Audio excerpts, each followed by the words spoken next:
আসসালামু আলাইকুম, আমন্ত্রণ জিটিভি দুপুরের সংবাদে। আপনাদের সঙ্গে আছি আমি শুভ্রদেব। শুরুতেই সংবাদ শিরোনাম। সৌদি আরব সহ বিশ্বের বিভিন্ন দেশে উৎসবমুখর পরিবেশে উদযাপিত হচ্ছে পবিত্র ঈদুল আজহা।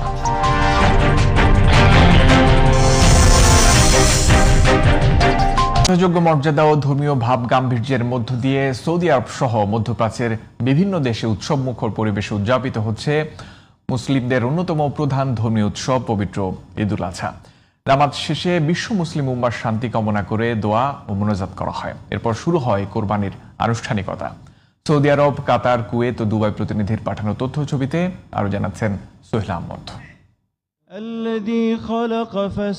ভোর থেকেই মিনায় অবস্থান নেয়া লাখো হাজি 10 জিলহজের অন্যতম প্রধান আনুষ্ঠানিকতা রমি জামারাত পালন করেন। সে সময় আল্লাহু আকবার ধ্বনিতে মুখর হয়ে ওঠে পুরো এলাকা। ফজরের নামাজের পর বড় শয়তানের প্রতীকী লক্ষ্য করে পাথর নিক্ষেপ করেন হাজিরা। পরে মাথা মুন্ডন করে পশু কুরবানি করেন তারা। কাবাগর তাওয়াফের মধ্য দিয়ে শেষ হবে এবারের হজের আনুষ্ঠানিকতা।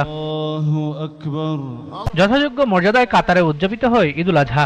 সকালে দেশের 733টি ঈদগাহ ও মসজিদে পবিত্র ঈদুল আজহার নামাজ আদায় করেন ধর্মপ্রাণ মুসল্লিরা।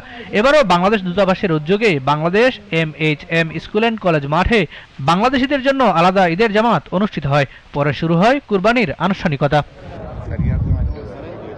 সংযুক্ত আরব আমিরাতে উদযাপিত হয়েছে পবিত্র ঈদুল আজহা। ভোর 5টা 50 আমিরাতের রাজধানী আবুধাবিতে ঈদুল আজহার জামাত অনুষ্ঠিত হয়। এছাড়া দুবাই, আল আইন, শারজাহ, উম্মুল কুইন, ফুজিরাতে ও আজমাইনে ঈদুল আজহার জামাত অনুষ্ঠিত হয়। নামাজ শেষে বিশ্ব মুসলিম উম্মার সুখ, শান্তি ও সমৃদ্ধি কামনা করে দোয়া ও মোনাজাত করা হয়। Sohel Ahmad, GTV news.